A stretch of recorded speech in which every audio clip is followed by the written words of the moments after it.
যুক্তরাজ্য, কানাডা, ফ্রান্সকে অনুসরণ করে ফিলিস্তিনকে স্বাধীন রাষ্ট্র হিসেবে স্বীকৃতি দেওয়ার ঘোষণা দিয়েছে অস্ট্রেলিয়া। ইসরায়েলের প্রধানমন্ত্রী বিনিয়ামিন নেতানিয়াহুর তীব্র সমালোচনা সত্ত্বেও আগামী মাসে জাতিসংঘের সাধারণ পরিষদের অধিবেশনে এ ঘোষণা দেওয়া হবে বলে জানিয়েছেন প্রধানমন্ত্রী অ্যান্থনি অ্যালবানিজি। মধ্যপ্রাচ্যকে সহিংসতার বেড়াজাল থেকে বের করে আনতে দ্বিরাষ্ট্রভিত্তিক সমাধানই সবচেয়ে কার্যকরী বলে জানান তিনি।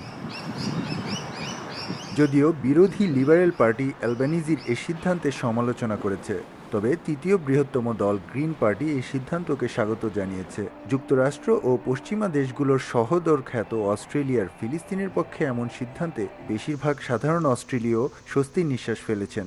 অভাবনীয় এমন সিদ্ধান্তে উচ্ছ্বাস প্রকাশ করেছেন প্রবাসী বাংলাদেশিরা। অস্ট্রেলিয়া ফিলিস্তিনকে স্বীকৃতি যাচ্ছে, এটা আমাদের জন্য অনেক আনন্দের, অনেক প্রফুল্ল মনে আমরা আনন্দ চিত্তে গ্রহণ করতেছি। পশ্চিমারা সবসময় মানবতার কথা বললেও তারা প্রকৃতপক্ষে ফিলিস্তিনের ব্যাপারে সবসময় চুপ থেকে গেছে।